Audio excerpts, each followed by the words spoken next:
Good morning, everyone. So, lastly, we completed till the uprise of the kingdoms and how they are ruling. So, today we are going to learn about the Mughal Empire, so which is recently being removed from the next edition of NCERT, though. But still, I feel knowing history is better, whether it is a good part of time or a bad part. Each has a lesson to be learned. So we will simply see how exactly this Mughal Empire worked, who are these Mughals, and exactly what is their origin, and up till when they are there in the subcontinent, and what are their contribution, and what all are the destructions or havocs or the you know uh, blunders they have committed. Fine. So let's go to this lovely journey to the empire of Mughals.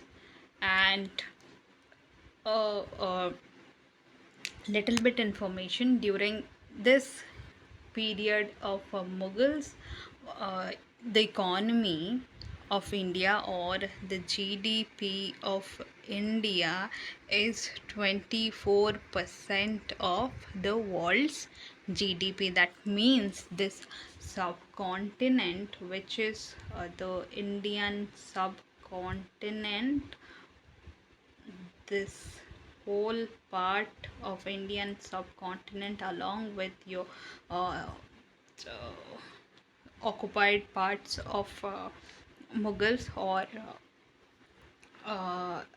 is flourishing economically, right? So first, key how you know this their rulings, or this uh, empire start. So basically, they are not the true inhabitants of India, and they came to India through the Khyber Pass, and they are mostly from the Central Asian region, and it is Babur who exactly called um, Hindustan to describe the uh, geography, fauna, flora, and that means क्या कह रहा है कि पहले जो था, मतलब जब जो भूखंड था भारत का, वो भारत वो नहीं था जो हम लोग आज बोल रहे हैं। जैसे कि ये जो भारत है, like, sorry for the bad diagram, but हाँ, ये जो भारत अभी हम जैसे भारत बोल रहे हैं, वो initially ancient period and medieval में नहीं था। तो जो भारतवर्ष और हिंदुस्तान बना, इस हिंदुस्तान को पहले क्या हुआ कि हिंदुस्तान पहले आपके दिल्ली सल्तनत के टाइम में यूज़ हुआ था, and it was used to describe the parts of Punjab, Haryana, and your northwestern frontier part. That means that part that are bordering your Afghanistan. Next class onwards, I will try to include maps in the videos as well.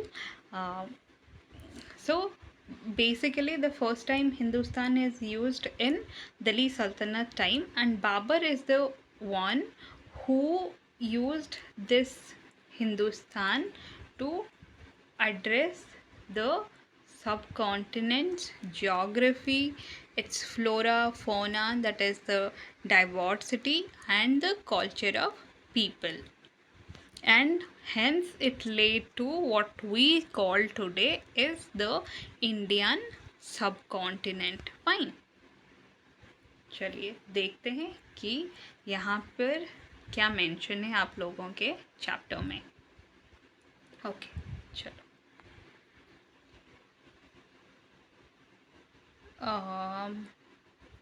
So Mughals are there in the medieval period, and from the later half of the 16th century, they came in the middle age, and 16th century के बाद वो लोग क्या करे कि extend करने लगे, and they are controlling the subcontinent till 17th century. Fine. And their period saw a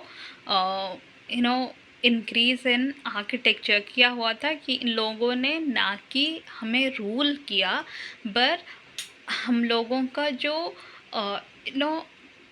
उन लोगों का जो था क्या कि हर एक जगह पे उनका अपना बोली होता है, उनकी कलाकृतियाँ होती है, ठीक है.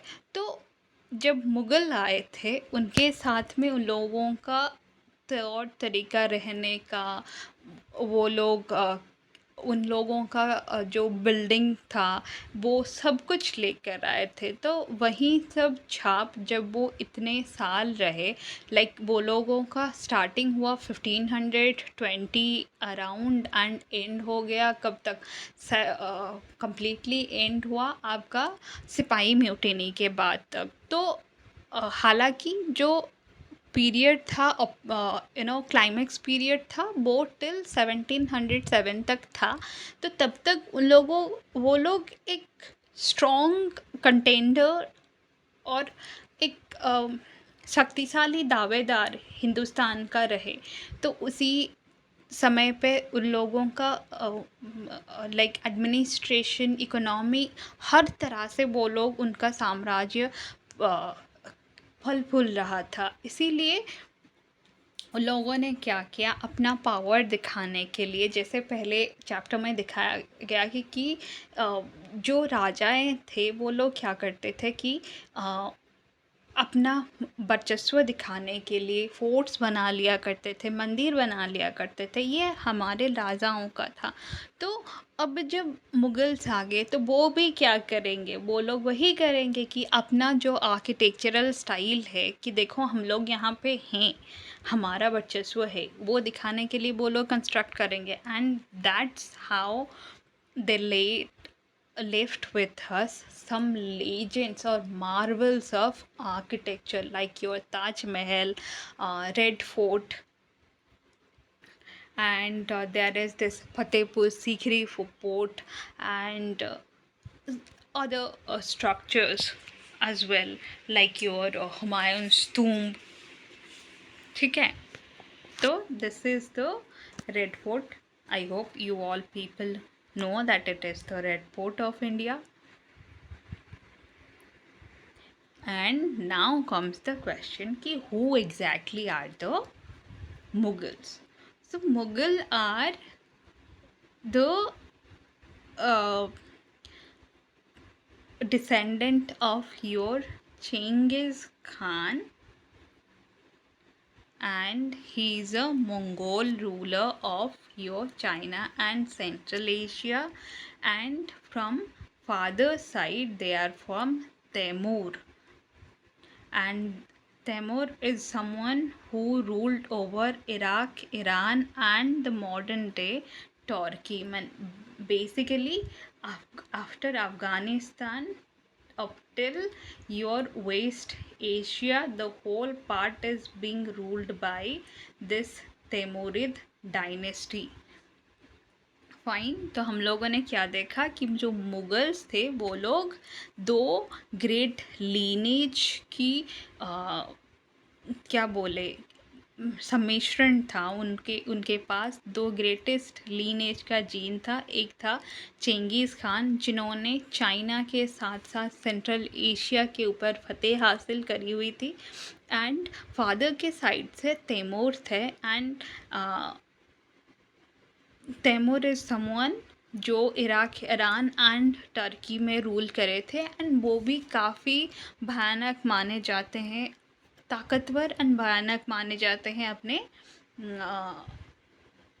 एरिया में। एंड तैमूर को लेम तैमूर भी बोला जाता है, ठीक है। एंड मुगल्स अपने आप को तैमूरिद ज़्यादा मानते हैं। एंड उन लोगों को जो मुग़ल बोला जाता है तो वो कहाँ से कि मंगोल और मुग़ल कहा जाता है, वो उनकी चिंगिस खान डायनेस्टी से मिलता जुलता। बट क्योंकि उन लोगों को सेंट्रल एशिया से खदेड़ा गया था, बोल सकते हो कि वहाँ पे उनके जो कम्पिटिटर्स थे जो कि उज्बेक्स थे, and they are also the descendant of Mongols. तो इसीलिए वो लोग अपने आप को नहीं पसंद करते हैं कि हम लोग मुग़ल बोलें। एंड इसीलिए वो लोग क्या करते हैं कि अपनी जो भी लाइक जो कोई भी मुग़ल किंग होता है वो अपने आप को तैमूर के साथ दिखाने की कोशिश करता है। जैसे कि यहाँ पे एक तस्वीर है जहाँ पे उन लोगों ने क्या किया है, तैमूर को मिडिल में बिठाया है भगवान के तरह, एंड उसके साइड में वो सारे Mughal emperors, starting from Babur's grandfather, great grandfather, Babur himself. So they are being um, presenting themselves with Temur.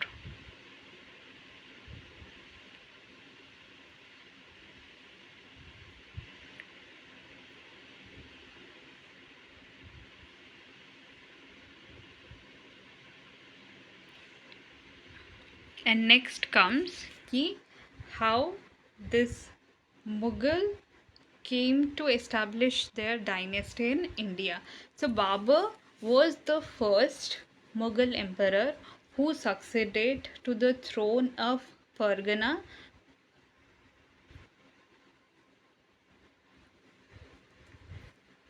and at that time he was only 12 years old, but he has to leave his throne due to invasion by Uzbeks.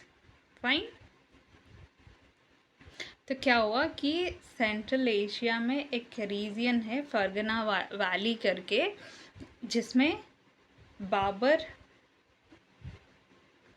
Babar के पिता और उसके बाकी सारे जो भी like four fathers थे उन लोगों ने रूल किया हुआ था। पर क्योंकि ये इतने छोटे थे और जो उज्बेक्स थे वो बहुत उनके कंपैरिजन में अच्छे थे, तो उन लोगों ने क्या किया कि बाबर को बोला देखो आप अपने जगह को छोड़ के चले जाओ। एंड बाबर छोड़ दिया, ठीक है। And after several years Babur was successful to capture Kabul in 1504. तो Babur ascended to throne in 1494, but उन्हें छोड़ना पड़ा। एंड फाइनली क्या हुआ कि 1504 में उन्होंने अपना एक किंगडम एस्टैब्लिश किया। कहाँ पे? काबुल में, ठीक है। एंड देन क्या हुआ कि वो दिल्ली सल्तनत के तरफ रुख करे। And in 1526 he defeated Ibrahim Lodi, and this battle is called as your Panipat, first battle of Panipat, and then he captured Delhi and Agra. Okay. So the table 1 chart for some of the major campaign that Mughal had done. Study it carefully and see the examples. Okay, चलिए Mughals and home. Okay. Humayun's relation with the Safavid Iranis and different from Akbar's did. Okay. ये questions हम बाद में करेंगे। चलो, तो ये एक पीरियड और क्या था कि ये एक पीरियड था जहाँ पे इंडिया में गन पाउडर्स आया, and this gun powders was used in the regions like your Gujarat, Malwa, Deccan, and Babur was someone who started the use of gunpowder in India for the first time, that too in 14th century. Okay. सो अब क्या है कि यहाँ पर Mughals कौन कौन क्या किस टाइम से थे। तो पहले थे कौन, बाबर। ये रहा उनका तस्वीर। तो बाबर कब से थे, 1526 to 1530, and he defeated Ibrahim Lodi in support of Afghans at the Panipat, and this is the Battle of Panipat, first Battle of Panipat. Fine. And then 1527 he defeated Rana Sanga. Then also he defeated the Rajputs of Chanderi in the next year, and finally he established control over Agra and Delhi before his death. But the time was not that supportive for Humayun, who is the son of Babur. So in the time of Humayun has to migrate several times and have to leave his uh, throne. So Humayun's first, what happened कि Humayun's brother Mirza Kamran weakened Humayun's cause against the Afghans' competition, and Sher Khan defeated Humayun as Chausa, Kannauj, and that's why he has to forced to leave for Iran. And when he lead to Iran, कि वो जब पहुँचे Iran में, तो Iran में तब थे Safavid dynasty. तो सफ़ाविद डायनेस्टी उन्हें हेल्प किया कि देखो हाँ यहाँ पे आप लोग रह लो। एंड फिर क्या हुआ कि उन्होंने रिकैप्चर किया दिल्ली इन 1555, but the next year he died. And then comes the ruler who is considered to be a very powerful ruler in this dynasty, and he is Jalaluddin Muhammad Akbar, and he reigned from 1556 to 1605. And when he came to throne, he was only 13-year-old.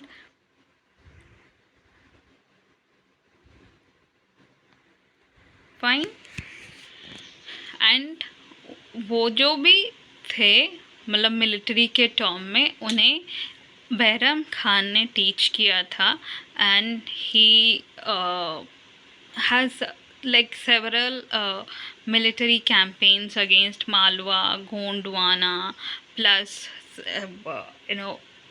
several revolts have been curtailed by him, like Mirza Hakim's revolt plus the Uzbeks revolt, and there is this seizure of your Sisodia capital of Chittor, then Ranthambore.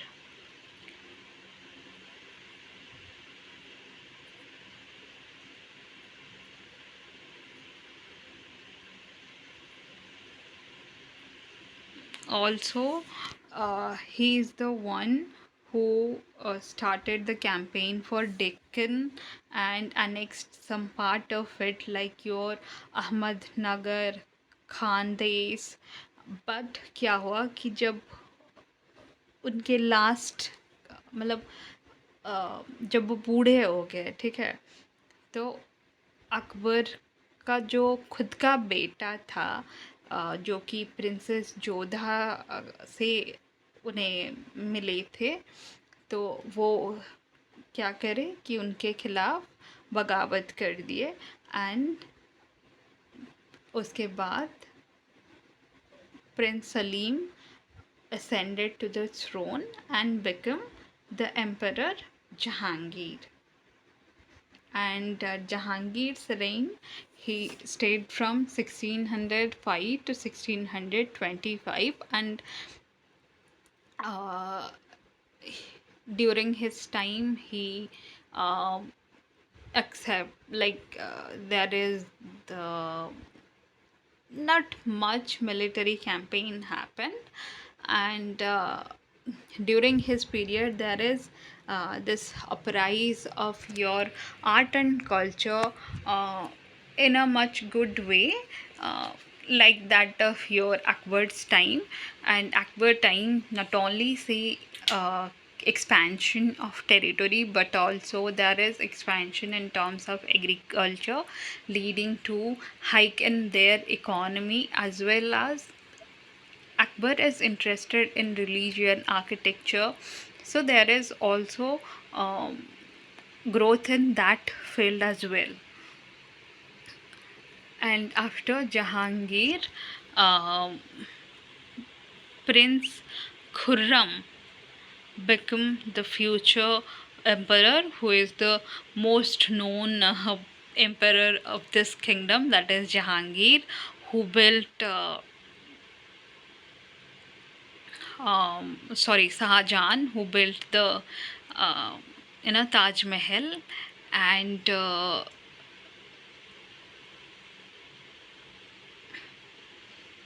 he ruled from 1627 to 1658. And during his time, uh, his he is also, like wishing to uh, what capture Deccan as well. And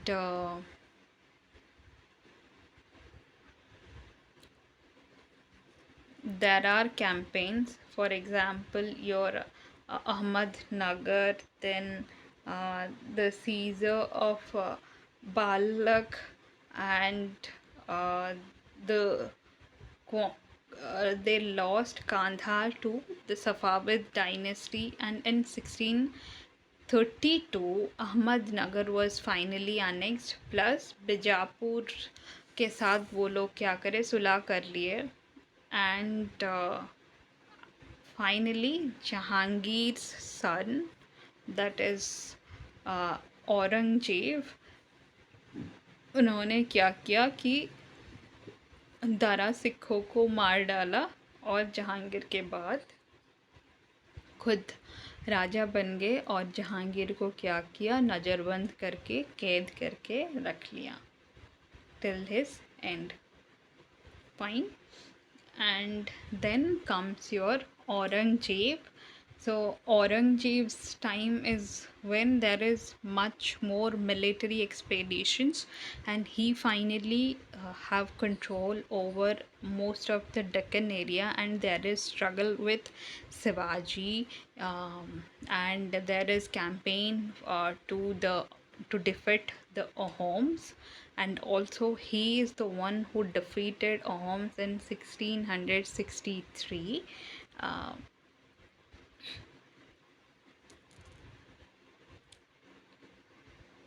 Plus, there is a campaign against Shivaji, which is initiated, but उन्होंने क्या किया कि शिवाजी को सुलह के लिए बुलाया, लेकिन उन्हें इंसल्ट किया, जिसके बाद शिवाजी भी कंटिन्यूसली रिबेल करने लगे उन सब के खिलाफ.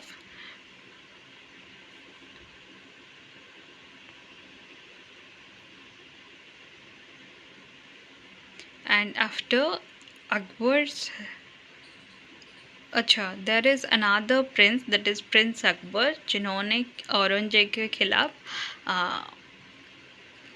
खड़ा होना चाहा, और उन्हें सपोर्ट कौन कर रहे थे कि डेक्कन के सुल्तान एंड मराठास. एंड उसके बाद क्या हुआ कि वो सफाविद डायनेस्टी को चले गए ऑफ ईरान. एंड उसके बाद औरंगजेब ने वहाँ तक भी अपना जो सैन्य सामन थे उन्हें छोड़ दिया कि चलो उसे पकड़ के लाओ, ठीक है. एंड उसके बाद उन्होंने बीजापुर एंड गोलकोंडा एनेक्स किया, एंड और क्या था?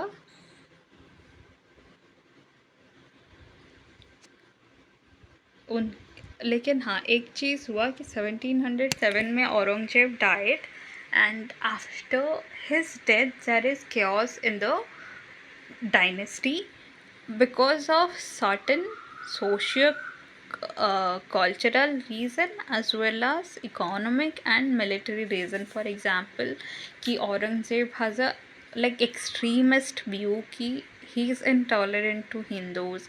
He again put the jizya, and jizya is a tax कि जो Hindu and other non Muslims को देना पड़ता था अपनी खुद की रक्षा के लिए, कि चलो हम पैसे दे रहे हैं ताकि हमें सल्तनत हमारी रक्षा करेगा, तो इस तरह का टैक्सेस था। उसके साथ वो जो उन लोगों को इनकम के लिए लाइक वो जो टैक्स सिस्टम था वो बहुत लाइक जो लगान दे रहे थे वो लोग, वो हैवी था। उसके बाद कोई लाइक टेक्निकल अपग्रेडेशन नहीं था, एंड करप्शंस, जागीर के लिए करप्शंस बहुत बढ़ रहे थे, and Jagirdar properly military equipments नहीं बना रहे थे, वहाँ पे कोई मॉडर्नाइजेशन नहीं था। उसके साथ जो राजकोष था वो खाली हो रहा था कॉन्टिन्यूस मिलिट्री कैंपेन्स की वजह से। तो ये सब कुछ रीज़न था जिसके वजह से कि वो जो नोबल्स थे एम्पायर में, वो लोग क्या हो रहे थे, वो स्ट्रांग हो रहे थे, एंड औरंगजेब के बाद कोई वैसा काबिल नहीं था।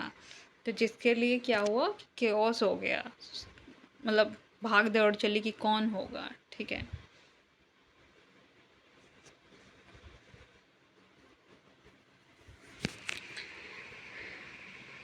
एंड मुग़ल ट्रेडिशन, अब देखेंगे कि कैसे लाइक कोई राजा बनता था मुग़ल्स में, ठीक है।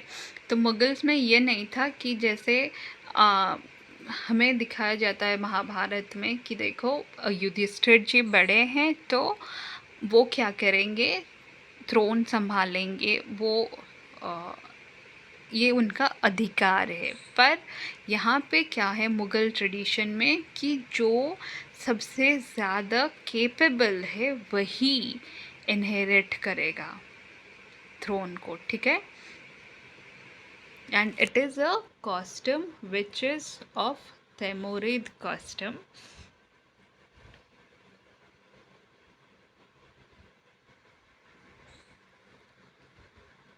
And this type of inheritance is called as your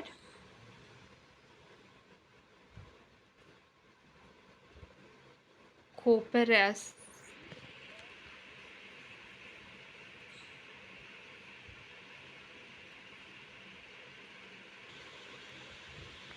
अब क्या है कि Mughals relation with orders. So the Mughal ruler has constant campaigns against the rulers who refuse to accept their authority, but Mughals become powerful and many other rulers also joined them voluntarily.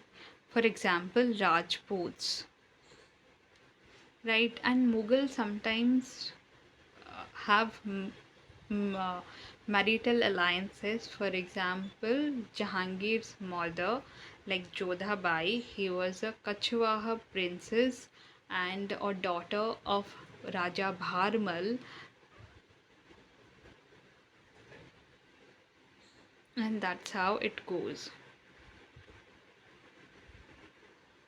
And whoever refused to accept their authority, they used to defeat them,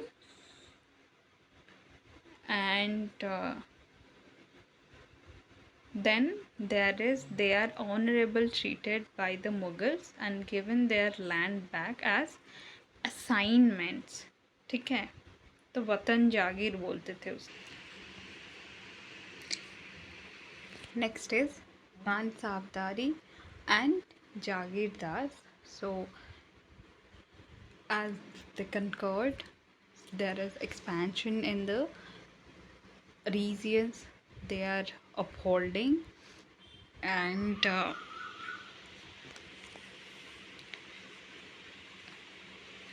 then what they did ki they provided this to several persons to serve these services. And man sahabdari is like to depict a rank कि ये person इस rank पर है, ठीक है. And there is a fixed salary plus military responsibility and rank, and this determined value of salary and rank is called as zat. And higher the jat, higher is the respect or prestige someone get. So man sahabdar's military responsibility require him to maintain certain cavalry mains or सवार्स. That means कि the person, suppose आपको एक मान साहबदारी दिया गया है, ठीक है, तो आपको क्या करना है कि अगर आप एक स्पेसिफिक रैंक में हो तो आपको लाइक 10,000, 12,000, 5,000, 1,000 घुड़सवार रखना है, ठीक है. एंड ये जो भी सब आप कुछ करेंगे उसे, जैसे आप लोग अटेंडेंस देते हो या अपना जो आईडी वगैरह देते हो कि देखो हम लोग रजिस्टर कर गए कॉलेज में या स्कूल में, तो उसी तरह कि आपने इतना हॉर्सेस लाया है और ये हॉर्स किस ब्रीड का है और किस जाति का है, उसका एंड्योरेंस कितना है, ये सब अगर आप रजिस्टर करते हो मुग़ल किंगडम के अंडर, तो उसी हिसाब से आपको अपना जो भी दर प्राप्य है वो मिल जाएगा, ठीक है. दैट मीन्स आप बोल सकते हो कि सैलरी के टोकन के तरह इसे यूज़ किया जाता है कि आपने कितने अच्छे से मेंटेन किया हुआ है अपना जो भी घुड़सवारी एंड ऑल दैट है, ठीक है. एंड ये जो मान साहबदार से वो लोग सैलरी रिसीव करते हैं as revenue assignments, and this revenue assignment are called as jagirs. And ये जागीर कुछ कुछ इतक की तरह है जो कि दिल्ली सल्तनत में यूज़ हुआ करता था, ठीक है. एंड जो मान साहबदार है वो लोग एडमिनिस्टर करने के लिए जिस एरिया में उनका जागीर है वहाँ नहीं रहते थे. वो लोग सिर्फ क्या कर रहे थे कि जो भी रेवेन्यू था वो उसे सिर्फ कलेक्ट कर रहे थे बाय देयर सर्वेंट्स, ठीक है. लेकिन जो मुख्ती दे थे वो लोग क्या करते थे, वहाँ जाके खुद कलेक्ट करते थे. And in Akbar's reign, the Jagirs were carefully assessed so that the revenue was roughly equal to the salary of the Man Sahabdar. But by the time of Aurangzeb, there was no longer the case, and the actual revenue collected were often less than the granted sum. And there was a huge increase in number of man sahabdar, which means a long wait to become jagirs or to become jagirdars or receive jagir, ठीक है. क्या बताया ये कि जो अकबर थे, अकबर के rain में मान साहबदारी का जो सिस्टम था वो अप्रॉक्सीमेटली इक्वल हुआ करता था जितना रेवेन्यू वो लोग असेस करते थे उसके तक. पर ये क्या हुआ, डिक्लाइन करने लगा औरंगजेब के टाइम में, एंड बहुत सारे मांसाहाबदार हो गए, लेकिन जो जगह था वो कम होने लगा। एंड उसके वजह से क्या हुआ कि छोटे छोटे जागीर्स बनने लगे, एंड जब बहुत सारे जागीर हो गए, वो लोग क्या करेंगे कि रेवेन्यू एक्सट्रैक्शन ज़्यादा करना चाहेंगे। ठीक है, सॉरी, गलती से वो स्क्रॉल हो गया। एंड इसी के वजह से क्या हुआ, एक तरह का आप बोल सकते हो कि इकोनॉमिक फेलियर देखने को मिला औरंगजेब के टाइम में, जो कि एक रीज़न है कि क्यों औरंगजेब के डेथ के बाद डाउनफॉल होने लगा एम्पायर ऑफ मुगल्स। ठीक है, यहाँ पे एक सिनारियो दिखाया है कि देखो कैसे करप्शन हो रहा है। करप्शन तब भी था, करप्शन अब भी है। शायद ये हम लोगों के सोचने में ही है कि हम लोग शायद करप्शन छोड़ना नहीं चाहते हैं। चलिए, वो टॉपिक नहीं है। Then chart and zamindars. The main course of income available to Mughal rulers was the tax on the produce of the peasants. ठीक है, the peasantry की जो भी प्रोड्यूस था वो सबसे अच्छा सोर्स माना जाता था मुगलों के इनकम का। तो अभी भी वही है कि आप लोग जो टैक्स देते हो वही सबसे उम्दा वे है कि मतलब गवर्नमेंट को जो फंड मिल रहा है। ठीक है, तो ठीक उसी तरह मुगलों ने भी क्या किया था, कुछ टैक्सेस किए थे पेजेंट्री के ऊपर, लोगों के ऊपर, जो कि उनका सबसे स्ट्रॉन्ग सोर्स ऑफ इनकम था। हालांकि आज उतना ज़्यादा टैक्स हमें नहीं देना पड़ता है, फिर भी टैक्सेस जो देना पड़ता है कुछ उसी से ही हमारा देश आगे बढ़ रहा है। ठीक है, and the tax paid through rural elites, that is the headman or local chiefs, and this headman or local chief are called as our zamindars. ठीक है, ये क्या करते थे कि मिडल मैन के तरह, मध्यस्थी की तरह उस पैसे को हमसे कलेक्ट करते थे और फिर लेके मुग़ल अथॉरिटीज़ को दे देते थे। एंड ये जो सिस्टम था, ये टोडरमल जी जो कि रेवेन्यू मिनिस्टर थे अकबर के, उन्होंने बनाया था।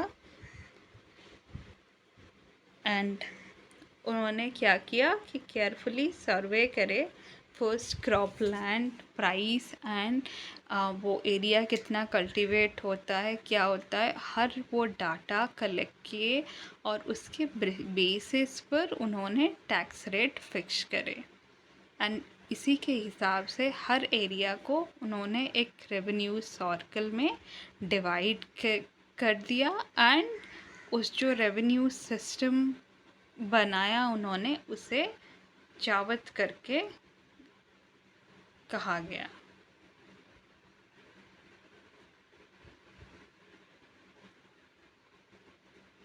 ठीक है, एंड ये हर वो जगह पे उन लोगों ने किया था except Gujarat and Bengal.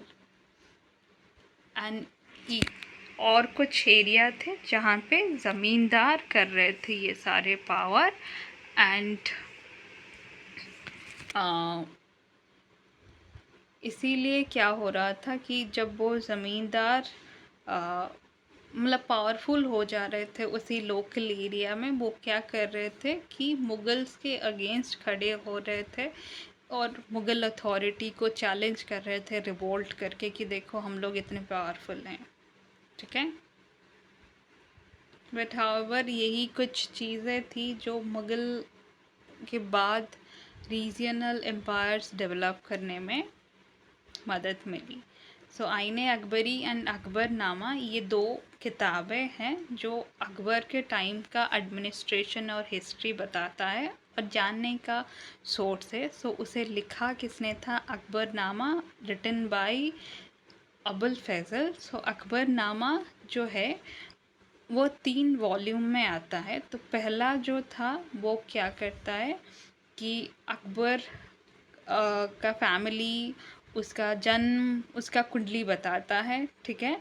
And second में कि क्या हुआ, सारे इवेंट्स अकबर जब रूल कर रहा था।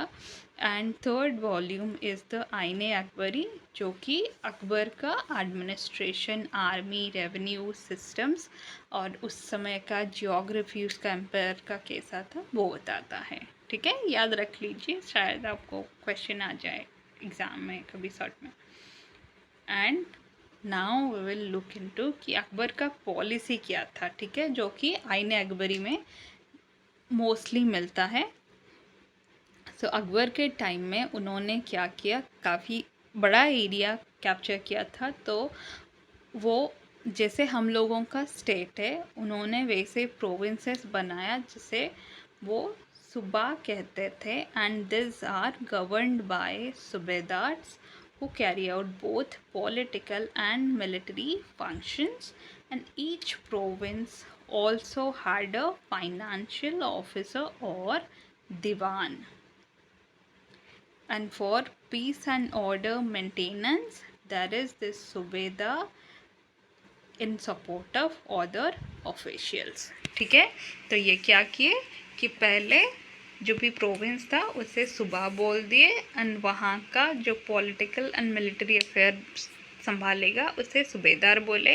एंड सूबेदार के साथ साथ वहाँ पे एक दीवान था जो कि फाइनेंशियल थिंग को रेगुलेट कर रहा था उस प्रोविंस और सूबा का। एंड सूबेदार along with your military officers and military paymaster, which called as the Baksis, and other officers like the military commanders and the town police maintain the law and order of that particular suba, ठीक है। And here is a like Noor Jahan's influence in Jahangir's court. So Noor Jahan is the wife of Jahangir, and she is the daughter of Gyas Beg, and she has a she is initially called Mehroon Nisha, and after she married to Jahangir in 1611, received a title called Noor Jahan, and she remained like as much powerful as Jahangir is in the court. And ये कैसे आपको पता लगेगा कि वहाँ पर एक honour है जहाँ पे कि जहांगीर सिल्वर कॉइन जो है उसके वन साइड में जहांगीर का वो जो भी लाइक ऑनररी मार्क्स है, उस एंड अदर साइड में नूर जहाँ का नाम लिखा है, ठीक है। एंड ऑल्सो कि नूर जहाँ बहुत सारे कमांड्स और फरमान देते थे।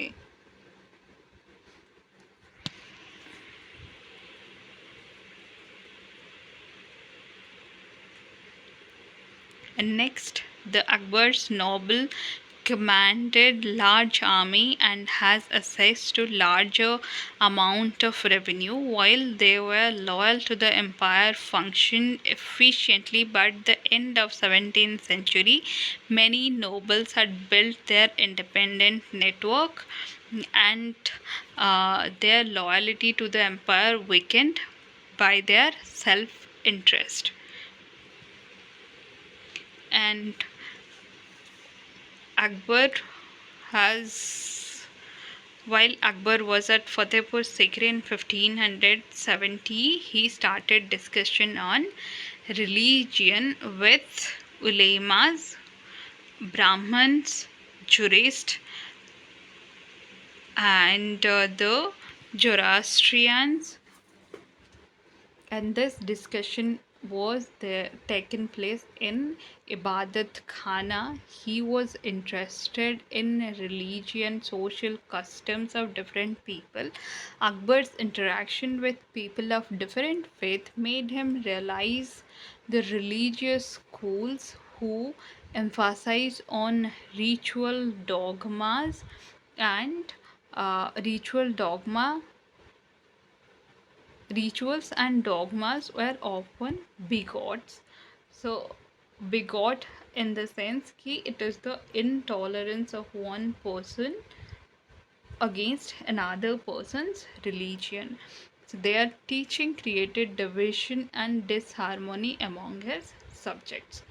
So अकबर जो थे वो क्या थे, रिलीजियसली टॉलरेंट हमेशा से रहे हैं. ये एक पॉलिसी आप बोल सकते हो, पॉलिटिकल पॉलिसी. जैसे उन्होंने हिंदुओं के साथ मैरिटल अलाइंसेस करे और डिस्क्रिमिनेटिंग पिलग्रिमेज टैक्स, इस सब को हटाया.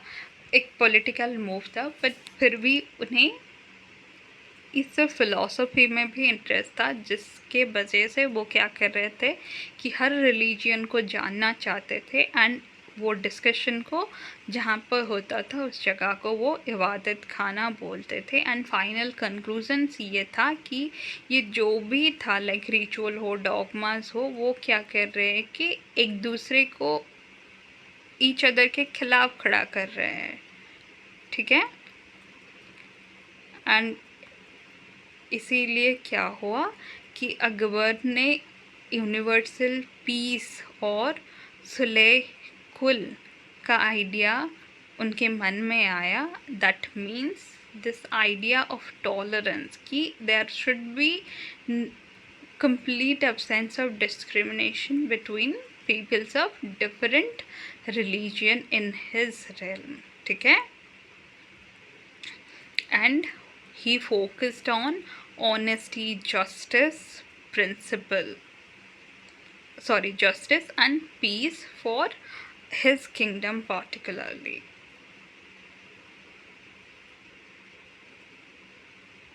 एंड ये जो उनका प्रिंसिपल था कि ब्रह्मांड में शांति बनी रहे. ठीक है. जिसके बाद उन्होंने ऑनेस्टी, जस्टिस एंड पीस को प्रायोरिटाइज करा था. तो ये जहांगीर और शाहजहां ने भी फॉलो किया था.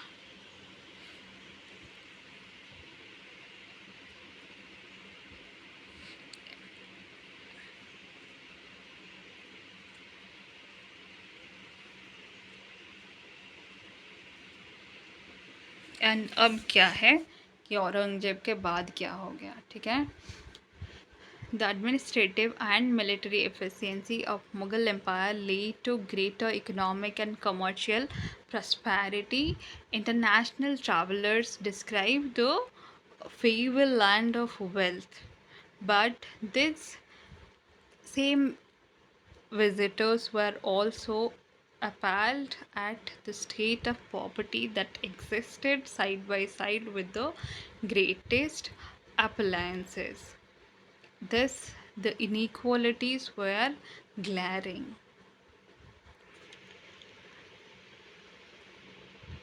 एंड यहाँ पे क्या दिया है कि लाइक कितना परसेंट का लाइक मान सावधानी था, क्या था कि दैट मीन्स ये बता रहा है कि देखिए एक साइड में वो बहुत ग्रो कर रहे थे, मतलब कि सिर्फ इकोनॉमिक ग्रोथ हो रहा था कि कुछ परसेंट ऑफ लोग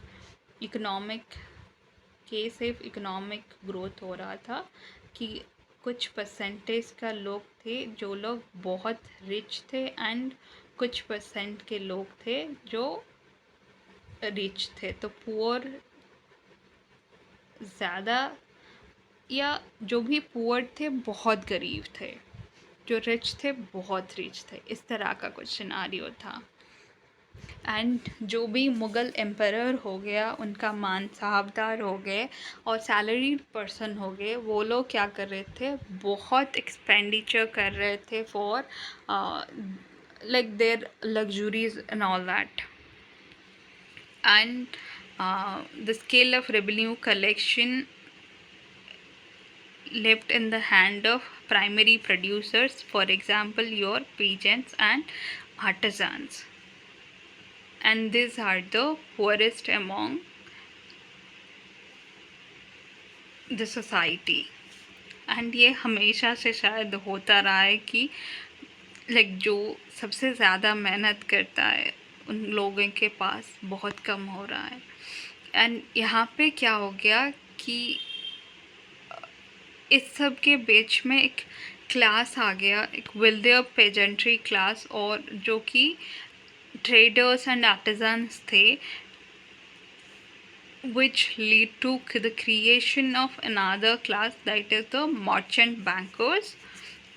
एंड ये जो मर्चेंट बैंकर्स थे वो लोग क्या कर रहे थे, फंड कर रहे थे कि जब लेट से जो रेवेन्यू था, फॉर एग्ज़ाम्पल एक ज़मींदार ने उसे रेवेन्यू देना था कुछ टाइम लिमिट के अंदर, लेकिन उसका कलेक्शन नहीं हो पाया, तो वो क्या कर रहा है, जाकर इन्हीं रेवेन्यू बैंकर से लोन ले रहा है. जैसे हमारा बैंक आज काम करते, वो रेवेन्यू बैंकर्स वैसे काम कर रहे थे, जिसका बाकी डिटेल आप फर्दर क्लासेस में देखेंगे. ठीक है. And last part of this session of today is kings and queens. So क्या हुआ यहाँ पे कि there are several great monarchy all near the contemporaries. So and the contemporary of Mughals are Ottoman, then the Sultan Suleiman. And during Ottoman's rule, so Ottoman basically Europe and your West Asia up till Afghan they are ruling, and they had seized the Hungary and Austro-Hungarian Empire as well,